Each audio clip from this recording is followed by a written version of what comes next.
वृंद। श्री कृष्ण चैतन्य प्रभु नित्यानंद, श्री अद्वैत गदाधर शिवासादि गौर भक्त वृंद। रूप सनातन भट्ट रघुनाथ, श्री जीव गोपाल भट्ट दास रघुनाथ।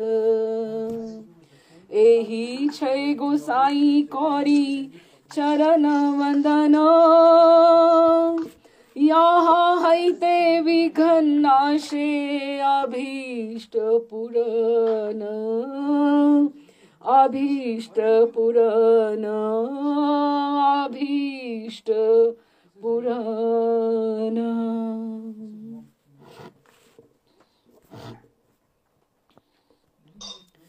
हम लोग षट गोस्वामी का चरित्रों का चिंतन कर रहे हैं। उसमें सबसे पहले हमने श्री माधवेंद्रपुरी जो दादा गुरु हैं श्री चैतन्य महाप्रभु के, उनका चिंतन किया।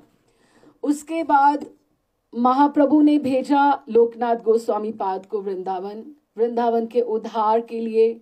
वृंदावन क्योंकि वन था, उसके लिए भेजा श्री लोकनाथ गोस्वामी और भूगर्भ जी को, उनका चरित्र चिंतन किया। उसके पश्चात हमने सनातन प्रभु का चिंतन किया और अभी हम रूप गोस्वामी पाद का चरित्र का चिंतन कर रहे हैं। रूप गोस्वामी पाद और सनातन, जैसे हमें पता है कि दोनों भाई हैं, तो हमने पिछली बार इसकी सेशन में हमने पढ़ा कि जब उनको राजा ने बुलाया रात को, रात्रि में काम के लिए, तो धोबिन ने, क्योंकि बारिश की रात्रि में, श्रावण की रात्रि में इतनी देर से वो जा रहे थे, जब धोबिन ने इतनी आवाज लगाई, ओके, तो श्रावण की रात्रि में जो धोबिन की आवाज आई कि इतनी रात्रि में कौन जा सकता है, या कोई चोर, या कोई कुत्ता, और या राजा का गुलाम। तो उनको लगा, सनातन गोस्वामी जी को लगा कि इस तरह से मेरी जिंदगी तो यूं ही खत्म हो रही है। तो उन्होंने उसको योग माया की पुकार समझा और योग माया की पुकार लेकर, हाँ जी, तो अभी रूप गोस्वामी पाद उन्होंने इस्तीफा देकर, रिजाइन कर वहां से राजा हुसैन शाह की नौकरी से, रामकेली गांव से वो प्रयागराज आ गए हैं अपने भाई अनुपम के साथ, और उन्होंने वहां चैतन्य महाप्रभु को मिले हैं और चैतन्य महाप्रभु उनके साथ वार्ता कर रहे हैं। जो हमने वार्ता पढ़ी थी बहुत ही सुंदर थी। हम थोड़ा सा उसको रीकैप करते हुए चलते हैं, क्योंकि ऐसे शब्दावली है कि हमें बार बार उसका मनन करना चाहिए। महाप्रभु ने कहा, कोटि ज्ञानियों में से कोई एक मुक्त होता है, कि कोई ही ऐसा होता है। पहले तो ज्ञान की तरफ, मुक्ति की तरफ चलने वाले कौन होते हैं? सब लोग, सब जो जीव हैं संसार में, वो अपने ही प्रॉब्लम्स, मटेरियलिस्टिक प्रॉब्लम्स हैं उनको, या विषय विकारों में अपने लिप्त रहते हैं। ठाकुर जी की तरफ कोई उन्मुख होता ही नहीं है, कि ठाकुर जी की तरफ मुड़ता ही नहीं है, कोई सोचता ही नहीं है कि मुझे ये रास्ता भी तय करना है। तो ज्ञानी होता है कि जो ज्ञान के बारे में ठाकुर जी को पाना चाहता है। तो उसके बाद कोटि ज्ञानियों में से एक मुक्त होता है जो मुक्ति की कामना करता है, और कोटि मुक्तों में से, करोड़ों मुक्तों में से कोई एक होता है जो भक्त बनने का प्रयास करता है। और कृष्ण भक्त पूर्ण रूप से निष्काम होता है, निष्काम, कि उसका जो स्नेह है ठाकुर जी के प्रति वो अनकंडीशनल है। वो ऐसा प्रेम है, जो प्रेम वो ठाकुर जी से कुछ नहीं चाहता, वो ठाकुर जी को चाहता है। कर्मी, योगी, ज्ञानी ये सब पूर्ण रूप से निष्काम नहीं होते हैं। उनका ठाकुर जी के जो प्रति प्रेम होता है वो सेल्फलेस नहीं होता है। वो ठाकुर जी से कुछ व्यापार जैसे होता है कि इट्स लाइक अ डील, कि आप मेरे लिए ये कर दो, आप मेरे लिए वो कर दो। शिभूति कृष्ण महाराज जी बहुत अच्छा कहा करते हैं, कहते हैं कि राधा रानी जब भी देखती है ना ठाकुर जी को, कोई भक्त आता हुआ कोई मंदिर में जैसे कोई आता है ना भक्त, तो ठाकुर जी को कहते हैं कि ठाकुर जी आपकी वंशी जो है ना सोने की है, देखना कहीं यही ना मांग के कहीं आपसे ले जाए। ठाकुर जी भी कहते हैं कि मैं भी पाषाण हो गया हूं, मैं भी पत्थर हो गया हूं इन सब की मांगे सुनते सुनते। कोई ऐसा भक्त जो जिज्ञासा लेकर को, जो मेरे को लिए प्रेम अपने मन में लेकर मेरे सामने आए, तो मैं भी उसके सामने इस पत्थर में से प्रकट हो जाऊं। मैं भी इसीलिए पत्थर हुआ हूं क्योंकि इन सबकी डिमांड्स ही नहीं, सबकी जो है वो सब मुझे नहीं चाहते हैं, मुझसे चाहते हैं। तो भक्ति लता का बीज किसी भाग्यवान को, जीव को गुरु और कृष्ण के प्रसाद से प्राप्त होता है। जब वह माली बनकर उसको हृदय क्षेत्र में उसका रोपण करता है, उसको बोता है, और श्रवण कथा श्रवण से, संकीर्तन से उसकी बीज की जिस तरह से सिंचाई होती है, उसमें पानी जल पड़ता है, तो ऐसे वो जो बीज है वो बड़ा होना शुरू होता है। और होते होते विरजालोक, ब्रह्मलोक और वैकुंठ को भेद कर वो गोलोक धाम में, वृंदावन में श्री कृष्ण चरण रूपी कल्प वृक्ष कृष्ण के चरण रूपी कल्प वृक्ष से जा लिपटती है उस प्रेम भक्ति की लता। और उसके बढ़ते बढ़ते वैष्णव अपराध रूपी अगर ये सब कार्य उसकी साधना भक्ति में कोई उससे वैष्णव अपराध हो जाए, कुछ उससे उसका हाथी जो है मदमस्त हाथी आ जाए, तो उसे वो उखाड़ फेंकता है या तोड़ डालता है। अब कोई पौधा नया हमने बीज भी लगाया हो तो कोई ना कोई इसमें वीड्स आ जाते हैं, हमें उसका ध्यान रखना होता है, उसको धूप में, छाया में। तो जब भी हमें ठाकुर जी की कृपा से और अपने गुरुदेव की कृपा से अगर जब भी हमें मंत्र का दान मिलता है, दीक्षा होती है, तो हमें उसकी संभाल करनी चाहिए। कथा, स्वाध्याय, सत्संग और जप माला से और श्रवण और कीर्तन से, क्योंकि अगर उसमें उप शाखाएं अगर निकल आए तो मूल शाखा जो रूट उसकी है वो आगे बढ़ने नहीं पाती। इसीलिए हमें उसकी जो सब ब्रांचेस होती है उसको काट छांट कर आगे बढ़ते रहना चाहिए। ये महाप्रभु प्रयागराज में रूप गोस्वामी पाद को समझा रहे हैं। फिर अब यहां से हम पढ़ते हैं कि शुद्ध भक्ति, अगर किसी का ठाकुर जी के प्रति अनकंडीशनल लव है, कि ऐसा प्यार जिसमें कोई शर्त ना हो, तो फिर ठाकुर जी से प्रीति उत्पन्न होती है। प्रीति अर्थात रति प्रीति या प्रेम ठाकुर जी के साथ। और अगर ये जो प्रेम गाढ़ा होता है, गाढ़ा होते उसको अगली उसकी स्टेजेस आनी शुरू होती हैं, जिसके उन्होंने नाम बताए हैं। स्नेह, फिर मान, क्योंकि जैसे देखो आपका स्नेह किसी के साथ बढ़ जाता है, प्रेम बढ़ता है, तो आप उससे रूठते भी तो हो ना, आप उससे बात भी तो करते हो, कभी रूठ भी जाते हो। तो मान उसको बोलते हैं कि मैंने, जैसे मान मंदिर है प्रिया जी बरसाना में, गहबर में, कि प्रिया जी मान करके वहां बैठी हैं। प्रणय कलह, जैसे ठाकुर जी और प्रिया जी में प्रणय मान में जो कलह होती है वो भी प्रणय, जैसे दो फ्रेंड्स, दो सखा आपस में लड़ झगड़ पड़ते हैं, ये भी एक प्रेम की स्थिति है कि मैं ऐसे कह रहा, तू नहीं मेरे लिए कर सकता था। ये भी प्रेम का एक भाव है। उसके आगे एक और स्थिति आती है अनुराग, फिर भाव, फिर उसके बाद महाभाव। लेकिन श्री राधा रानी ही केवल एक ऐसी हैं, या हम कहें चैतन्य महाप्रभु, जो ये महाभाव की स्थिति को प्राप्त हुए हैं।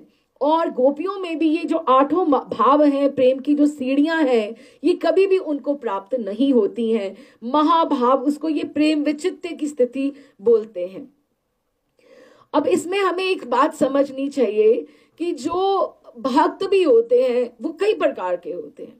एक जैसे भक्त होते हैं अर्थार्थी, वो भगवान के पास जाते हैं, उनको पैसा चाहिए, मेरा फैक्ट्री चला दो, मेरा काम है कुछ बिजनेस डील, जिस तरह से बोलते हैं उनको अर्थार्थी बोलते हैं। कुछ होते हैं जिज्ञासु, means just to out of curiosity, किसी ने बुलाया, सत्संग है, फंक्शन है, उत्सव है, चलो चले जाते हैं। वो वहां भी जाते हैं, वो वहां भी जाते हैं, वो वहां भी चले जाते हैं। उनके लिए कोई अनन्यता नहीं है, मीन्स उनके लिए कोई एक ठौर नहीं है, एक ठिकाना नहीं है, उनका वो प्रीतिपूर्वक नहीं जाते, आउट ऑफ क्यूरियोसिटी, जैसे एक हिसाब से व्यवहारिकता निभाने, रिश्ता निभाने वहां जैसे चले जाते। उनको, ऐसे भक्तों को कहते हैं जिज्ञासु, जो अपने लिए रास्ता ढूंढ रहे हैं कि हमें किसको भी प्राप्त करना है। तीसरा होता है मुमुक्षु, जो मुक्ति को प्राप्त करना चाहते हैं, जो दोबारा इस धरती पर जन्म नहीं लेना चाहते, उनको कहते हैं मुमुक्षु। और उसके बाद जो चौथे तरह के भक्त होते हैं वो आर्त होते हैं, उनका नाम है आर्त। आरती का नाम भी आर्त से ही आया है। आर्त मतलब जो इतने रो रो के आर्त होकर, आर्त भाव से, मन से रो रो कर, दुखी होकर ठाकुर जी को ये महसूस करते हैं, अनुभव करते हैं कि हम आपसे कब से बिछड़े हुए हैं, ठाकुर जी आप अपने पास, अपने चरणों में हमें कब लेकर जाएंगे। कि अगर हम ये सोचेंगे ही नहीं कि हम ठाकुर जी से बिछड़े हुए हैं, तो आर्त भावना तो आ ही नहीं सकती है। हम रो कैसे सकते हैं? और ऐसी भावना इवन आप वैकुंठ में भी नहीं है, क्योंकि वैकुंठ क्या है? बिना कुंठा, कुंठा अर्थात दुख और दर्द, और वे मीन्स बिना, कि वैकुंठ ऐसा स्थान है जहां पर दुख और दर्द नहीं है। अब जैसे अजामिल ने अपने अंतिम समय में जब ही नारायण भगवान का पुकार करी, क्योंकि that was the time when he was dying and he just called his son Narayan like this। तो वहां के जो पार्षद थे जहां पे वैकुंठ के, उन्होंने कहा नारायण भगवान तो हमारे भी हैं, लेकिन इतने दुख से और इतने दर्द से, तो इतने प्यार से और इतनी आर्त भावना से तो किसी ने पुकारा नहीं है, किसी ने पुकारा नहीं है।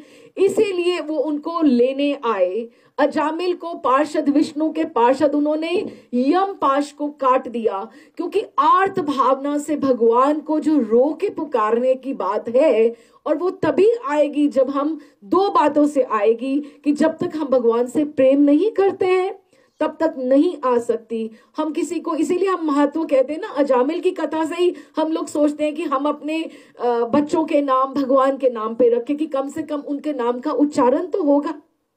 इस तरह से हम रखते हैं, क्योंकि उसमें भाव तो आएगा, क्योंकि बीज है, चाहे वो ऐसे पड़े या ऐसे पड़े, उसने अपना फल देना ही देना है। क्योंकि अजामिल ने तो नारायण भगवान को नहीं ना पुकारा था, उसने तो अपने पुत्र को ही पुकारा था, लेकिन उसकी गति हुई ना, वो वैकुंठ में गया ना, इस तरह से। तो ये आर्त भावना जो होती है, इसी से आरती होती है। आरती, आप श्रृंगार आरती करो तो ये रो रो के ये आरती होनी चाहिए कि ठाकुर आप कितने सुंदर लग रहे हो, ये रूप मुझे कब दर्शन होंगे आपके। अगर हम संध्या आरती करते हैं तो आरती करते करते ये भाव आना चाहिए कि जीवन का एक और दिन बीत गया, ये आर्त भावना आनी चाहिए, जीवन का एक और दिन बीत गया, मैं भक्ति में आगे कितना आगे बढ़ पाया हूं। तो चार तरह के ये भक्त होते हैं, जिसको हम कहते हैं अर्थार्थी, जो धन और पैसा मांगने, डील करने ठाकुर जी के पास जाते हैं। जिज्ञासु, that is out of curiosity. Third जो है मुमुक्षु, जो मुक्ति, लिबरेशन पाना चाहते हैं। और जो चौथे हैं आर्त, जो एक आइडियलिज्म है, आरती, आर्त भावना से दुखी होके भगवान को पुकारना और ये फील करना कि मैं आपसे प्रेम करता हूं, क्या आप भी मुझसे उतना प्रेम करते हो या नहीं। ये चार टाइप्स उन्होंने बताई हैं।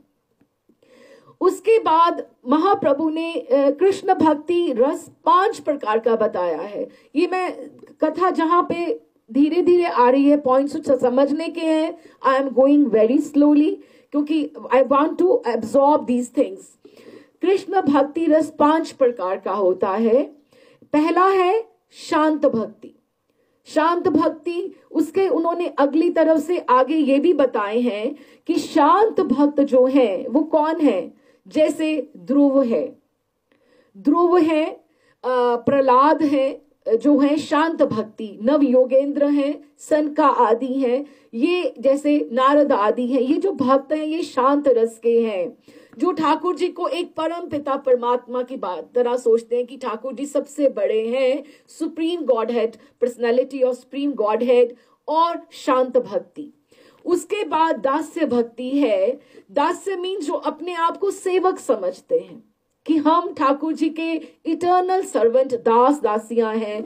और उसके सबसे अच्छे जो एग्जाम्पल्स हैं वो हनुमान जी हैं, क्योंकि हनुमान जी और दास का जो भक्त जो है, जो बहुत कठिन है, क्योंकि वो that needs a lot of commitment from you. दास्य भक्त कोई आसान काम नहीं है, आपको अपने पांव पे, टोस पे खड़े रहना पड़ता है कि इस तरह से कि ठाकुर जी की सेवा में कोई भी त्रुटि ना हो जाए, कोई आपसे मिस्टेक ना हो जाए। उसके बाद उसके बाद हमारे पास वात्सल्य रस है। वात्सल्य जो रस है वो नंद यशोदा का है, वसुदेव देवकी का है, दशरथ कौशल्या माँ का है, शची मैया का है, ये कृष्ण के गुरुजन जो हैं उनका है वात्सल्य रस जो है। और उसके बाद मधुर रस है। मधुर जो इससे ऊपर है वो है मधुर रस की भक्त हैं ब्रिज की गोपियां और द्वारिका और मथुरा की महर्षि गण। अच्छा, अब इसके अलावा ये जो शांत दास्य सख्य, sorry I think I missed सख्य जो है, सख्य रस में जैसे अर्जुन का है, श्री दामा का है, मधुमंगल का है, विभीषण है, ये सारे सख्य रस में आते हैं। और इसलिए शांत, दास्य, सख्य, वात्सल्य और मधुर, ये 5 तरह के मुख्य रस बताए गए हैं और जो स्थायी रूप से एक भक्त के हृदय में रहते हैं। इसके अतिरिक्त कुछ और भी रस हैं, उनको थोड़ा सा वो गौण होते हैं, मीन्स उसके वो सब ब्रांचेस हैं, वो कभी आते हैं कभी जाते हैं, उसको वो स्टेबिलिटी नहीं होती उनकी, वो परमानेंट नहीं रहते। उसमें से हास्य है, अद्भुत है, वीर, करुण, रौद्र, विभीत्स और भय। अद्भुत मीन्स जैसे समथिंग टू सी, कि एक वंडर स्ट्रक कोई रह जाए, इस तरह से। विभीत्स घृणा का रस होता है, भय डर जाना। तो ये सब छोटे सब ब्रांचेस हैं इन रसों की, लेकिन मेन हमारे पास शांत है, दास्य, सख्य, वात्सल्य और मधुर। इस तरह से हमने पढ़ा। तो महाप्रभु आगे कहते हैं, शांत जो भक्त होते हैं वो स्वर्ग और मोक्ष की कामना नहीं करते, वे कृष्ण को पर ब्रह्म परमात्मा रूप में देखते हैं, लेकिन उनकी ठाकुर जी के प्रति ममता की गंध भी नहीं होती। वो कभी भी नहीं सोचते कि ठाकुर जी, वो अपने आप को छोटा समझते हैं, जैसे ध्रुव और प्रहलाद सोचते हैं कि हम भगवान से छोटे हैं और भगवान हमारे पिता हैं, वो जो शांत वाले होते हैं। आप इसमें एक ब्यूटी देखना कि ये जो रस है, जैसे जैसे उसकी सीढ़ियां बढ़ती जाएंगी उसमें एक और जुड़ता जाएगा। अब हम जब दास्य में आते हैं, शांत के बाद है दास्य। दास्य भक्त में कृष्ण के प्रति एक निष्ठता और तृष्णा त्याग तो होता ही है कि उसमें शांत के सब क्वालिटीज हैं, और एक और बात जुड़ जाती है कि उसमें सेवा भाव भी जुड़ जाता है, और कृष्ण के प्रति ये भाव आ जाता है कि ये ठाकुर जी मेरे हैं। जैसे हनुमान जी कहते हैं कि भगवान राम के मैं बल के ऊपर सब कर सकता हूं, या जिस तरह से अंगद ने रामायण में जैसे वो पांव जमा दिया तो उसको ये गौरव था कि मेरा पांव कोई भी यहां से हिला नहीं सकता है, इस तरह से। तो ये दास्य भक्ति है। अब उसके बाद सख्य रस जो है, उसमें शांत रस की भी क्वालिटीज है, एक एक जुड़ता जाता है, और दास्य की भी है, सेवक भाव भी रहता है। लेकिन सख्य भाव में थोड़ा सा जैसे फ्रेंड्स में हेजिटेशन नहीं होती है। ठाकुर जी के कंधे पर भी, अब हनुमान जी को कभी हमने कंधे पे हाथ देखे, राम जी के कंधे पे हाथ रखे तो नहीं देखा कभी भी, ना ही हमने ध्रुव को, प्रहलाद को हमेशा इस तरह से ही देखा कि वो हाथ जोड़ के उनके आगे उनकी सेवा उनकी करने के लिए तत्पर रहते हैं। है ना। तो इस तरह से सख्य भाव में जो रहता है, सख्य भाव में ठाकुर जी के प्रति निष्ठा रहती है, तृष्णा त्याग और कृष्ण सेवा के अतिरिक्त थोड़ी ममता भी रहती है। अरे ठाकुर कृष्ण जो है मेरे सखा हैं, एक वो गौरव बुद्धि भी रहती है उनकी, लेकिन ऐसे नहीं मेरे सखा हैं, एक ये भी भाव है, उसमें भी गौरव बुद्धि है, लेकिन एक अधिकार है कि मेरे सखा हैं, वो उस तरह से। और कृष्ण सेवा तो रहती है, लेकिन संभ्रम संकोच रहित होता है, कि उसमें संकोच नहीं रहता। अरे कृष्ण वो तो मेरा सखा है, इस तरह से राम जी मैं तो उनको, वो तो मेरे सखा हैं, एक गौरव बुद्धि भी है, अनन्यता भी है और संकोच नहीं रहता। लेकिन दास्य वाला भक्त और शांत वाला वो ऐसे बात नहीं कर सकता है। उसके बाद जब वात्सल्य में बात आती है, उसमें शांत रस भी आ गया। माँ जो होती है दास की तरह सेवा भी करती है। कभी माँ ने पैसे तो नहीं मांगे कि बच्चों के लिए खाना बनाए या बच्चों के लिए कुछ काम करे, तो सेवा भाव तो माँ में होता ही होता है। पिता भी जो होता है वो भी कार्य पूरा का पूरा करता है, तो सेवा भाव रहता ही रहता है। और सख्य के असंभ्रम असंकोच, और वो अपने बच्चों के साथ जो वात्सल्य भाव है उससे वो सब बातें शेयर करने चाहते हैं, उनको गाइड करना चाहते हैं। और वात्सल्य में संकोच एक सखा की तरह भी एक एक चीज जुड़ती गई ना, उसमें शांत भाव भी है और उसमें दास्य सेवा भी है, उसमें सख्य भी है। और वात्सल्य का माँ का जो एक दुलार है, एक लाड है, वो तो है ही है। इस तरह से तो वो कृष्ण को अपनी तरह पाल्य मानते हैं कि ठाकुर हमसे छोटे हैं, उनको भूख लगी होगी, उन्हें स्नान कराना है, उन्हें गर्मी लग रही है। इस तरह से वो जो एक वात्सल्य रस है। उसके बाद ये जो मधुर रस है, मधुर रस में कृष्ण, इसमें ये चारों क्वालिटीज ये आ गई, उसमें सब कुछ आ गया। और ऐड क्या और हो गया, मधुर रस में कृष्ण निष्ठा भी है और संकोच रहित सेवा भी है, कि हेजिटेशन कोई नहीं है। क्यों? क्योंकि मधुर रस कांत भाव है कि ये तो मेरे प्रियतम हैं, ये तो मेरे अपने हैं। तो अपने जब हैं तो उसमें फ्रेंडशिप भी हो गई और प्रेम भी हो गया। और वो लालन वात्सल्य सेवा, माँ का सेवा, महर्षि भी कहते हैं, महर्षि भी हमेशा कहते रहे, कहते पति पत्नी का जो रिश्ता होता है वो 90% तो वो माँ ही होती है अपने हस्बैंड की। क्यों? उसकी वो उस तरह से सेवा करती है, उसको हर तरह से हर चीज अवेलेबल कराने की कोशिश करती है, उसकी सुविधा का, कन्वीनियंस का ध्यान रखती है कि 80% 90% she is the mother. Because और ये बेसिक हमारी जो हिंदू स्त्रियां हैं उनमें ये स्वाभाविक गुण है, छोटेपन से ही हम लोगों को ये सिखाया जाता है कि हम लोग वो अपना दायित्व पूर्ण करते हैं। तो मधुर रस में ममता भी रहती है। अब देखिए, अब जो सहचरियां हैं, जो मंजरियां हैं, जो ठाकुर जी के भी प्रति, जब प्रियालाल जी के प्रति, उनको भी ये लगता है ओहो ये तो कब से खेल रहे हैं, ये तो कब से वन विहार कर रहे हैं, इन्होंने तो कुछ खाया नहीं है, जल्दी से पहले भोग की तैयारी कर लेते हैं। अब इसमें सख्य भाव भी हुआ, इसमें दास्य भी हुआ और इसमें मातृत्व भी हुआ, वात्सल्य भी, माँ का भी भाव हुआ। ये थोड़ा डिफिकल्ट है, लेकिन रूप गोस्वामी पाद को महाप्रभु अगर समझा रहे हैं तो ये जरूरी बातें हैं हमें भक्ति में प्रोग्रेस करने के लिए। और ये एक डायमेंशंस है, कैटेगरीज हैं which we need to understand to progress.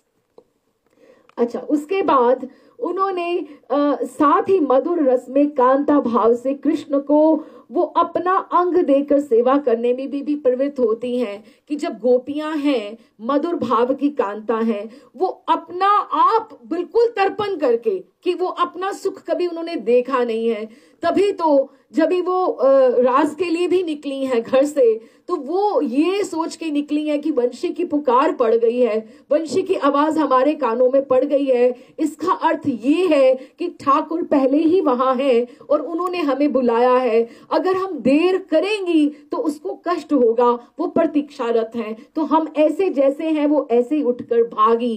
क्यों? क्योंकि वो सेवा के लिए जा रही हैं, वो स्वयं सुख नहीं लेने जा रही, वो सुख भगवान को देने जा रही हैं। इस तरह से उनका ये मधुर रस है। भक्ति की इस प्रकार व्याख्या करके महाप्रभु बोले, रूप मैंने तुम्हें भक्ति रस का दिग्दर्शन कराया है, कि मैंने ये सब बातें तुम्हें समझा दी हैं।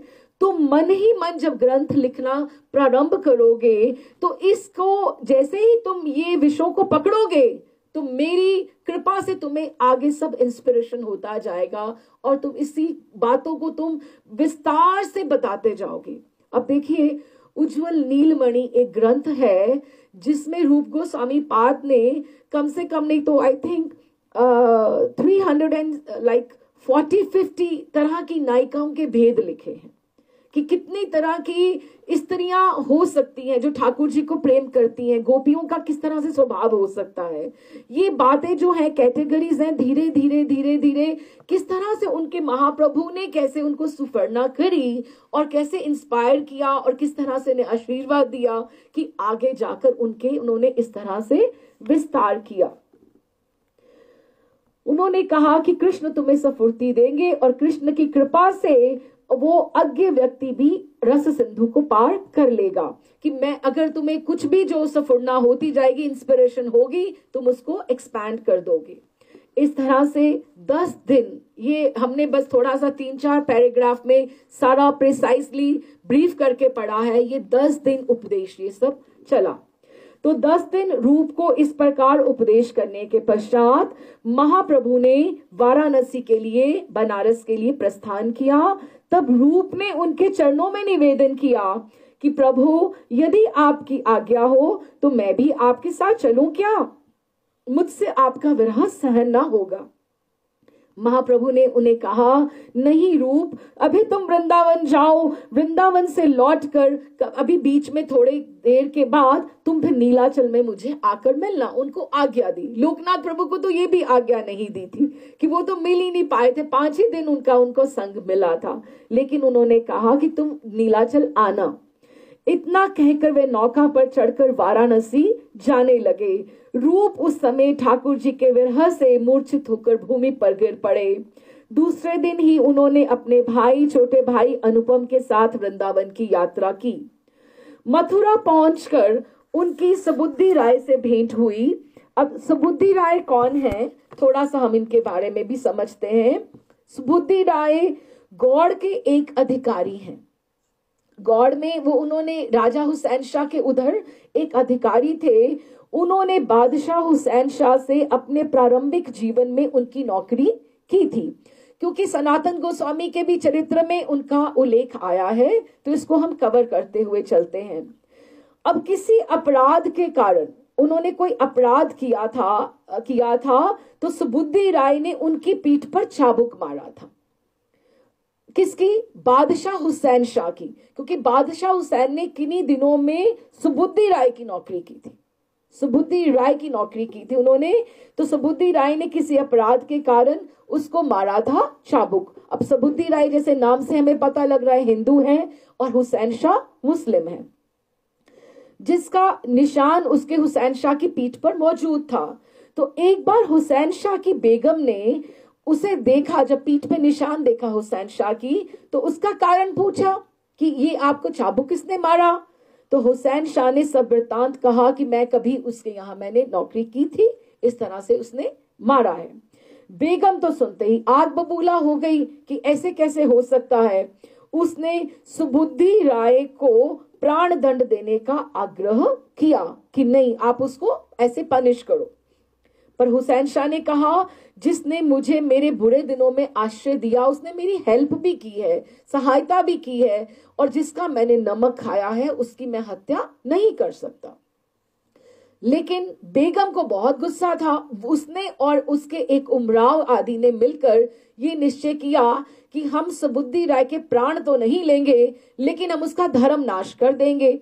अब ऐसा मुसलमानों में एक वो करुआ का जल होता है जिसमें वो जूठे हाथ धोते, जो खाया पिया होता है उसको करुए का जल, उसको ऐसे बोला जाता है। तो उन्होंने उसको जबरदस्ती और या मैनिपुलेट करके षड्यंत्र से उसके मुख में करुए का जल पिला दिया और उसकी जाति भ्रष्ट कर दी। अब जैसे जो नॉनवेज नहीं खाता हो, मांसाहार नहीं करता हो, तो उसको गलती से कुछ करा दे तो उसको तो ऐसे ही लगेगा ना कि मेरा सब एकदम से मेरी जाति भ्रष्ट हो गई है, मैंने कुछ अपराध कर दिया है। तो जब उन्होंने उसको बताया सुबुद्धि राय को कि हमने तेरी जाति भ्रष्ट कर दी है, तो वो एकदम से उनको इतना दुख लगा कि मेरा ये जो शरीर है ये अभी किसी काम का नहीं रहा, मैं तो इससे भजन भगवान का कर ही नहीं सकता हूं। वो सब अपना विषय संपत्ति त्याग कर काशी आ गए। वहां आकर उन्होंने पंडितों से प्रायश्चित का पूछा कि मेरे को इसका, अगर मैंने इसके लिए रिपेंट करना हो, प्रायश्चित करना हो, तो मैं क्या करूं? मेरे को इस तरह से मुसलमानों ने इस तरह से मेरा धर्म भ्रष्ट कर दिया है। तो उन्होंने उसको बोला कि इसका तो शास्त्रों में एक ही बात है कि जो गरम गरम जो तप्त घी होता है, अगर उसको तुम पान करो और प्राण त्याग दो, यही तुम्हारा पनिशमेंट होगी, या रिपेंटेंस जो तुम ये करना चाहते हो ये ऐसे ही होगी, प्रायश्चित। तो वो इस तरह से ये सोच रहा था सुबुद्धि राय, लेकिन उसी समय काशी में ही चैतन्य महाप्रभु का आगमन हुआ। पंडितों द्वारा बताए गए प्रायश्चित के अनुसार वो प्राण त्याग करने से पूर्व सुबुद्धि राय ने सोचा महाप्रभु आए हुए तो मैं उनका भी दर्शन कर लूं और उनसे भी मैं आज्ञा ले लेता हूं। जब उन्होंने उनसे पूछा तो बहुत सुंदर महाप्रभु ने कहा, सुबुद्धि राय, प्राण त्यागने की कोई आवश्यकता नहीं है, तुम वृंदावन जाओ, वहां की पवित्र रज में नित्य लोटा करो, उसमें पवित्र रज में नित्य लोटा करो, उसका सेवन करो। और रज का सेवन करने से, कृष्ण नाम का जप करने से, उनके ध्यान करने से तुम्हारे सारे पाप, तुम्हारे सब कष्ट, सब कुछ एकदम से अच्छे हो जाएंगे। इससे तुम्हारे सब पाप क्षय, विश्राम हो जाएगा, खत्म हो जाएंगे। क्योंकि एक कृष्ण नाम में जितने पाप को खत्म करने की, समाप्त करने की क्षमता है, उतने पाप करने की जीव में कैपेसिटी नहीं है। कि एक कृष्ण नाम अगर हम आर्त भावना से, प्रेम से, ये महाप्रभु का वाक्य है, ये झूठा नहीं हो सकता। महाप्रभु सुबुद्धि राय को बोल रहे हैं कि जीव अगर आर्त भावना से, अगर अपने मन से, अगर एक बार अच्छे से ठाकुर जी के लिए पुकारता है, तो उसमें इतनी कैपेसिटी नहीं कि वो जीवन भर उतने पाप भी कर पाए जितना एक नाम भगवान का वो उसको क्षय कर सकता है। सुबुद्धि राय के जीवन में एकदम से महाप्रभु के आने से नए प्राण और नई आशा का संचार हुआ। उन्हें पता चला कि गौड़ के बादशाह के मंत्री दबीर खास ने गृह त्याग करके चैतन्य महाप्रभु की शरण ली है और उनके आदेश से वृंदावन जाते हुए मथुरा पहुंचे हैं। पहले वो सनातन प्रभु को मिले थे और अब दबीर खास कौन? रूप गोस्वामी पाद को। तो उनकी आनंद की सीमा न रही, तो उन्होंने उनको वेलकम करने के लिए वहां पे उनको ऐसा, महाप्रभु ने सिर्फ कृष्ण नाम जप और रज सेवन और ये सब बोला है, क्योंकि वृंदावन के रज में इतनी शक्ति है, इतनी शक्ति है कि कहां तक बात करें। प्रेमानंद बाबा कह रहे थे एक दिन, कहते हैं कि वृंदावन में किसी का निधन नहीं होता, कोई मरता नहीं है वृंदावन में। वहां पे तो भगवत पार्षद भी नहीं आ सकते, वहां पे भगवत पार्षद, यमदूत तो दूर रहे, यमदूत तो दूर रहे, भगवत पार्षद का भी वहां पे प्रवेश नहीं है कि विष्णु लोक से कोई आ जाएगा। वहां पे जब किसी का शरीर छूटता है तो उसको प्रिया प्रियतम की सहचरियां लेने आती हैं। ऐसा रज का प्रभाव है। और अगर किसी से वैष्णव अपराध बन जाए तो ठीक है, कोई उसको और योनि मिल जाती है, लेकिन वृंदावन में ही उसको जन्म मिलता है और वो उसका आखिरी जन्म होता है, अंतिम होता है। जैसे वानर है या गैया है या सूकर है, कुकर है वृंदावन के, इसीलिए वो सब परनम्य है। मोर है, चिड़िया है, वो सब परनम्य है, क्योंकि उनका कोई ऐसे अपराध से वो योनि में आए हैं और उसके बाद वो सीधा गोलोक धाम में जाएंगे। नहीं तो जैसे संत महात्मा जैसे भजन वहां पे करते हैं तो उनको सहचरियां लेने आती हैं। वहां पे वृंदावन की रज में भागवत पार्षदों का, वैकुंठ से किसी के आय का, यमदूत तो बहुत दूर रहे, किसी का प्रवेश नहीं है। तो इस तरह से सुबुद्धि राय मथुरा में थे। वो तो पहले से ही रूप गोस्वामी को जानते थे। उन्होंने मथुरा जाकर उनसे भेंट की और उनके साथ घूम फिरकर उन्हें ब्रिज के पवित्र 12 वनों के 12 वनों के दर्शन कराए। श्री कृष्ण और श्री कृष्ण चैतन्य की कृपा और उनकी लीला कथा की आपस में वो लोग बात करते रहे। एक रुचि के दो जन मिल जाएं तो उनका एक ही टॉपिक होगा ना। वो चैतन्य महाप्रभु की बात कर रहे हैं, ठाकुर जी की लीलाओं की बात कर रहे हैं और बात करते करते उन्होंने कुछ दिन आनंद से व्यतीत किए।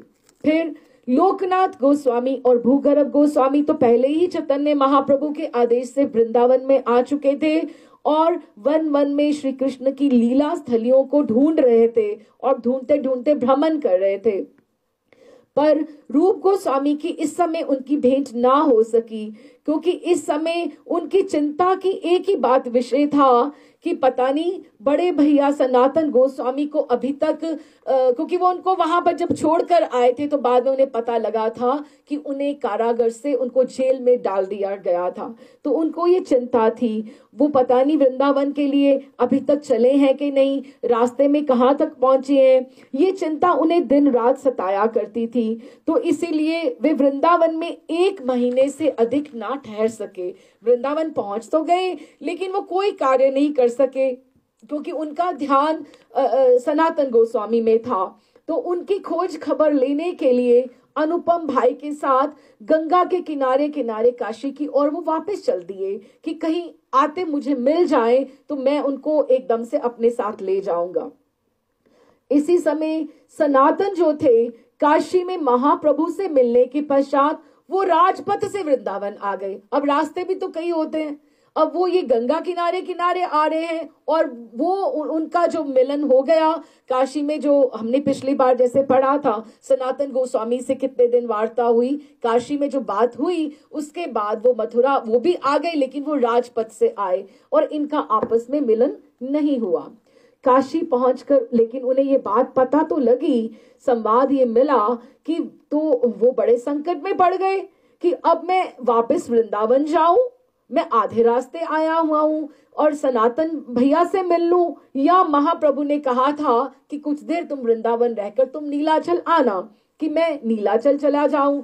तो उन्होंने नीलाचल जाने का निश्चय किया कि वृंदावन तो मुझे आना ही है बाद में और मैं अभी नीलाचल चला जाता हूं जगन्नाथपुरी। अनुपम ने आग्रह किया कि उन दिनों में क्योंकि अनुपम जी का परिवार था वहां पे, तो उन्होंने कहा गौड़ देश से होते हुए ही हम जा सकते हैं नीलाचल, उन दिनों में और कोई रास्ता था नहीं। तो उन्होंने कहा कि सनातन भी गृह त्याग कर चले आए हैं और थोड़ी थोड़ी जो हमारी विषय संपत्ति की पूरी व्यवस्था, जो थोड़े थोड़े काम हमारे रह गए हैं, तो हम एक बार व्यवस्था करते हुए चुपके से सबको मिलकर हम उधर से फिर हम नीलाचल चले जाएंगे। लेकिन क्या हुआ, गौड़ पहुंचकर दुर्भाग्यवश अनुपम जी ने शरीर छोड़ दिया।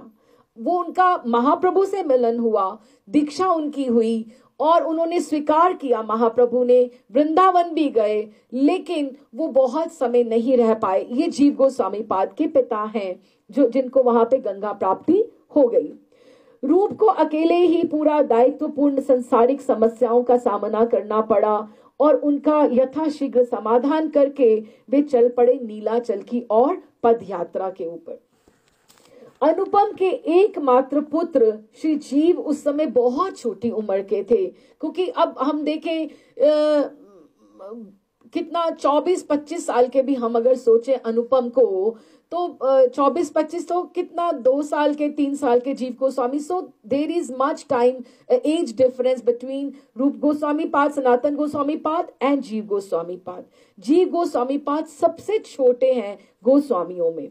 इस तरह से तो उन्होंने नीलाचल की यात्रा करने से पूर्व रूप ने अच्छे से मिलकर जीव की परिवार को सांत्वना दी और जीव गोस्वामी को आशीर्वाद अच्छे से दिया और उनको बाकुला भेज दिया। रूप ने महाप्रभु के अति प्रिय यवन जो पार्षद थे हरिदास ठाकुर के बारे में सुन रखा था कि वो मुसलमान होने की वजह से महाप्रभु से थोड़ा सा दूर रहते हैं और हरिदास भक्त उचित दैन्य के कारण अपने आप को ही समझते थे कि मैं अस्पृश्य हूं क्योंकि मैं मुस्लिम हूं। तो उन्होंने भी ये सोचा, क्योंकि मैंने भी, जैसे सनातन गोस्वामी ने सोचा था कि मैंने भी राजा हुसैन शाह का अन्न खाया है, तो मुझे भी महाप्रभु के थोड़ा दूर रहना चाहिए, जगन्नाथ मंदिर के पास नहीं रहना चाहिए। तो इसीलिए हरिदास जी के कुटिया में रहने का उन्होंने संकल्प किया। हरिदास जी एक निर्जन स्थान में, जो गंभीरा के पास ही है हरिदास जी का, तो वहां पे नित्य 3 लाख नाम जप किया करते थे। और वो दर्शन के लिए जगन्नाथ जी के मंदिर नहीं जाते थे, बल्कि मंदिर की जो बाहर की पताका है, जो फ्लैग है, उसकी ध्वजा, उसको दूर से ही देखकर वो प्रणाम कर लिया करते थे। और उनको अचल जगन्नाथ के वो दर्शन नहीं करते थे, लेकिन सचल जगन्नाथ महाप्रभु जगन्नाथ जी के दर्शन करने के पश्चात उनका प्रसाद लेकर स्वयं उनके घर पहले आया करते थे, यवन हरिदास के, और फिर वो गंभीरा जाया करते थे। गंभीरा और हरिदास जी का बिल्कुल 2 सड़क का सारा फर्क है। पहले उनका हरिदास जी की कुटिया आती है, उसके बाद गंभीरा आता है।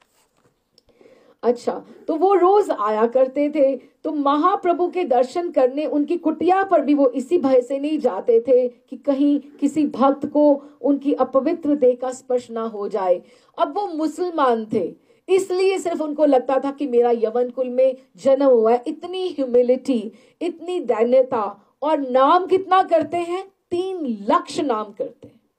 जब हम चैतन्य चरितामृत पढ़ते हैं तो आता है कि जब भी हरिदास प्रभु का, हरिदास ठाकुर का, नामाचार्य हरिदास ठाकुर हम बोलते हैं उन्हें, जब नामाचार्य हरिदास ठाकुर जी ने जब शरीर छोड़ा, तो महाप्रभु ने उनके, आप मानो अपने किसी रिश्तेदार को किसी का मृत्यु निधन हो जाए तो उसको छूना एकदम से घबराहट होती है कि कैसे छुए और कैसे पकड़े और कैसे क्या करें। महाप्रभु ने हरिदास को वो इतना अपना समझते थे कि उनको गोद में उठा के उन्होंने नृत्य किया, और उन्होंने सबसे उनके हरिदास जी के उत्सव के लिए झोली फैलाकर भिक्षा की, कि उनकी भिक्षा की कि आज मेरे हरिदास का उत्सव है, मेरे हरिदास का, कि आप मुझे पैसे दो। थोड़े थोड़े भिक्षा उन्होंने की कि मैं अपने हरिदास का उत्सव कर सकूं। इतने हरिदास ठाकुर उनको प्रिय हैं। लेकिन हरिदास जी अपने आप को क्या समझते हैं? परम दैन्य, परम दैन्य, कि वो अपने आप को अस्पृश्य मानते हैं, और उन्होंने कभी भी जगन्नाथ जी के मंदिर के भीतर प्रवेश नहीं किया। और उस तरह से ही रूप सनातन ने भी यही सोचा कि हम भी उनके पास ही जाकर रहें। तो महाप्रभु स्वयं उन्हें दर्शन देने आते या उनके दर्शन करते, बात तो एक ही है। और नित्य भोग के दर्शन के पश्चात मंदिर से लौटते समय उनके पास जाया करते, और उनके साथ जो कुछ थोड़े बहुत भक्त होते महाप्रभु के साथ, सब बैठ के हरिदास की कुटिया में वहीं पर बैठकर संकीर्तन करते, बात करते। एकदम से रश नहीं करते कि प्रसाद पकड़ाया और चले गए, थोड़ी देर बैठा करते। उनको बहुत अच्छा लगता था हरिदास जी का संग। तो रूप भी बहुत दिनों के बाद, बहुत दिन उन्होंने मुसलमान बादशाह के दरबार में जब रहे थे, तो वो अपने आप को जैसे दूषित मानते थे, इसलिए नीलाचल में उन्होंने भी सोचा कि मैं हरिदास की कुटी में ही रहूंगा। तो वे सीधे वहां पहुंचे, और हरिदास ने एकदम से बाहें फैलाकर प्रेम का आलिंगन कर कर उनका बहुत स्वागत किया, और स्नेह भरे शब्दों में कहा, रूप आ गए तुम्हारे आने की बात तो हम सबको पता थी, हम सब आपकी प्रतीक्षा कर रहे थे। अच्छा, उन्होंने कहा, हाँ, तुम्हारे भाग्य की सीमा नहीं रूप। महाप्रभु बड़े ही आग्रह से, मन से रोज पूछते थे कि अभी रूप नहीं आया है, हम तुम्हारे आने की प्रतीक्षा कर रहे थे, और बार बार तुम्हारी ही बात करके आत्मविभोर हो जाते थे, प्रसन्न हो जाते थे कि हरिदास मेरा रूप आने वाला है, उसको अच्छे से अपने पास, वो तुम्हारे पास ही आएगा, क्योंकि सनातन भी तुम्हारे पास रहे थे, वो तुम्हारे पास ही आएंगे। दूसरे दिन प्रातः महाप्रभु के कुटिया पर आते ही रूप ने भावावाहन भाव विहल अवस्था में उन्हें दंडवत प्रणाम किया। जैसे ही आए महाप्रभु, भोग के पश्चात आए तो रूप गोस्वामी वहां ही थे, तो उन्होंने एकदम से प्रेम से उनको प्रणाम किया और उन्होंने आनंद सहित उनको अपनी बाहों में भर लिया। कुशल प्रश्न करने के पश्चात बहुत समय उनके साथ इष्ट गोष्ठी में व्यतीत किया, सब बातें पूछी और उसी समय रथ यात्रा निकट थी। महाप्रभु के दर्शन और सानिध्य के लोभ से कि मुझे उनके पास रहने का मौका मिलेगा, और श्री अद्वैताचार्य श्री नित्यानंद प्रभु भी, क्योंकि गौड़ देश से रथ यात्रा के लिए बहुत से भक्त आया करते थे कि मुझे सबके दर्शन का लाभ मिलेगा। इस तरह से वो आपस में सब रोज बात करते थे कि गौड़ से सब भक्त आने वाले हैं। एक दिन जब सब भक्त आ गए तो महाप्रभु सबके साथ जगन्नाथ जी दर्शन के लिए गए। फिर दर्शन के पश्चात उनको सबको हरिदास की कुटिया पे लेके आए कि आओ मैं तुम्हें अपने रूप से मिलाता हूँ, और सबको लेकर हरिदास की कुटिया में पहुंचे और रूप को आलिंगन कर कर स्वयं कहा, अद्वैताचार्य जी से मिलाया और नित्यानंद जी से बोले और कहा कि देखो ये मेरा रूप है। कृष्ण के आवाहन के ऊपर कृष्ण ने इसको बुला लिया है। कहां से? ये विषय कूप मीन्स मटीरियलिस्टिक प्लेजर्स के कुएं को सबको छोड़कर ये चला आया है ठाकुर जी की कॉल के ऊपर। आप इनको, नित्यानंद प्रभु को बोला, अद्वैताचार्य को बोला कि आप मेरे रूप को आशीर्वाद दो। ठाकुर जी ने इससे बहुत कार्य कराने हैं, जिससे ये कृष्ण भक्ति रस, इसको बहुत से ग्रंथ लिखने हैं जिससे आने वाले जीवों का मंगल होगा। और सबने उन्हें प्रीति भरा आशीर्वाद दिया। महाप्रभु जिसको खुद इंट्रोड्यूस करा रहे हो कि ये मेरा अपना है, जिसको पकड़ के आगे उन्होंने चरणों में डाल दिया, इससे अच्छा भाग्य किसका हो सकता है। ऐसे ही तो रूप गोस्वामी पाद सबसे बड़ी रूप मंजरी ऐसे ही थोड़ी ही है। महाप्रभु का कितना आशीर्वाद उनको प्राप्त है। रूप भी हरिदास जी की तरह अपने आप को दीनतावश, अपने आप को मलेच्छ मीन्स मुस्लिम और पतित मानने के कारण जगन्नाथ जी के मंदिर दर्शन करने ना जाते, लेकिन प्रभु के भक्तों के साथ कीर्तन और नृत्य और भांति भांति के आनंद लीलाओं का दूर से खड़े हुए के दर्शन किया करते थे। और जगन्नाथ जी के भोग के पश्चात महाप्रभु दोनों भक्तों के लिए भक्तों के हाथ प्रसाद भेज देते, कभी खुद लेकर आते। प्रसाद ग्रहण करके दोनों अपनी अपनी साधना में लग जाते। हरिदास जी की साधना 3 लाख नाम जप करना कोई आसान काम तो नहीं है ना। 3 लाख नाम जप करना मतलब 64 टाइम्स 3 कि इतनी माला रोज की करना, और वो अपनी माला करने में लग जाते। और रूप गोस्वामी क्या करते? ग्रंथ लिखने में। वो उनकी साधना क्या थी? ग्रंथ लिखने में। और रूप जन्म से ही कवि थे। उनके व्यक्तित्व में जैसे वो पोइट्री थी, पंडित्य था, उसमें इंटेलिजेंस थी, भक्ति का समावेश था, वो किसी ऑर्डिनरी में देखने में नहीं आता। क्यों नहीं? क्योंकि वो भगवान के प्रियालाल जी के वो अनन्य पार्षद हैं, वो उनकी अनन्य मंजरी हैं। तो उन्होंने त्याग करने के पूर्व ही, अब देखो, जब भी वो रामकेली गांव में थे तो रूप गोस्वामी पाद ने 2 ग्रंथ उन्होंने वहीं पे लिख लिए थे। अब ये कौन से ग्रंथ थे? आप सब में से बहुतों को पता भी होगा, उद्धव संदेश और हंसदूत। उन्होंने रामकेली ग्राम में ही बैठे हुए वहीं पर लिख लिए थे। वहीं पर हंसदूत है, जब प्रिया जी जब विरहा में थी तो उन्होंने ललिता सखी ने एक हंस को दूत बनाकर वृंदावन भेजा था, मथुरा भेजा था, प्रिया जी की विरहा की स्थिति को एक्सप्लेन करने के लिए, स्वान को, हंस को, और वो कैसे प्रिया जी की विरहा की स्थिति सब बताती हैं उन्हें। हाँ जी, तो उन्होंने जब भी वो रामकेली गांव में थे, उन्होंने हंसदूत, जो हंस को ललिता सखी प्रिया जी की, राधा रानी की विरह की स्थिति ठाकुर जी के लिए उनको समझाकर भेजती हैं, कि ठाकुर जी के लिए संदेश भेजती हैं, वो हंसदूत ग्रंथ है। और उद्धव संदेश कि ठाकुर जी ठाकुर जी उद्धव जी को क्या अपने लिए अपनी गोपियों, अपनी सखियों के लिए, राधा रानी के लिए, जिसमें वो भ्रमर गीत भी आता है आगे जाकर श्रीमद् भागवतम में, और यशोदा मैया के लिए, सबके लिए वो संदेश कौन सा भेजते हैं उन्हें।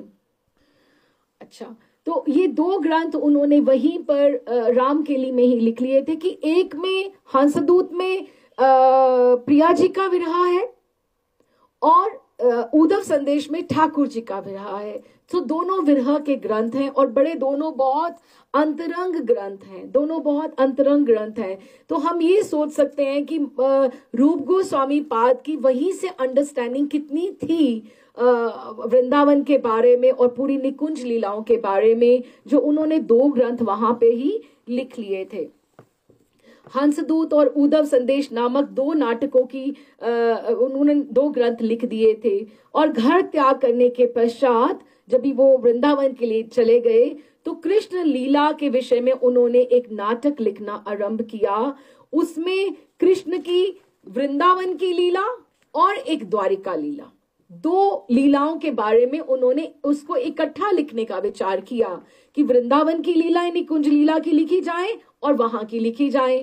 पर सत्यभामा जी ने रूप गोस्वामी पाद को स्वप्न में आकर उनको कहा, आग्रह किया कि रूप गोस्वामी पाद को कहा कि रूप ब्रिज लीला और द्वारिका लीला के 2 ग्रंथ बनाओ, क्योंकि वृंदावन और द्वारिका लीला का समावेश नहीं हो सकता, उसको पृथक पृथक बनाओ, ऐसा चैतन्य चरितामृत में लिखा गया है। पृथक नाटक करीते सत्यभामा आज्ञा दिले। और महाप्रभु ने भी एक दिन उन्हें ये कहकर वैसे ही संकेत किया कि कृष्ण को वृंदावन से बाहर नहीं लेकर जाना, क्योंकि वृंदावन के कृष्ण वृंदावन से बाहर नहीं जाते हैं। कृष्णेर बाहिरे नाही कौरी है ब्रिजे हेते, ब्रिजे छाड़ी कृष्ण कभू ना जाना काहिते।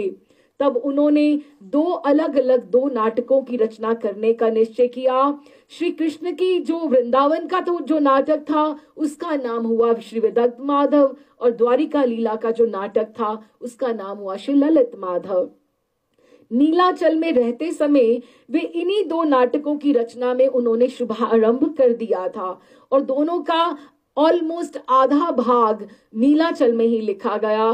दोनों बहुत सुंदर ग्रंथ हैं और बड़े अंतरंग ग्रंथ हैं। वृंदावन लौटने पर उन्होंने सबसे पहले विदग्ध माधव का विश्राम किया और ललित माधव का विश्राम किया। आप ये सोच सकते हैं उन दिनों में कोई उनके पास पेपर नहीं थे, लिखने का कोई साधन नहीं था, लेकिन कितनी, और नीलाचल से वो लिखकर आधा लेकर आए वृंदावन में, कैसे उठाकर लेकर आए, सब जो लीव्स के ऊपर कोई खास तरह के कोई कागजों के ऊपर जिस तरह से कोई तने, वृक्षों की कोई तने होते हैं या छाल होती है, उसके ऊपर लिख लिख के रखते रहते थे और उनको कंपाइल करके उन्होंने, प्रभुपाद की तो हमने स्ट्रगल देखी है कि प्रिंटिंग प्रेस जब उनकी नहीं हुई तो उससे पहले उन्होंने कैसे स्ट्रगल किया, लेकिन 500 साल पहले तो कागज भी नहीं था, पेंसिल भी नहीं थी, तो उन लोगों ने कितना श्रम किया है गोस्वामियों ने ग्रंथ लिखने में।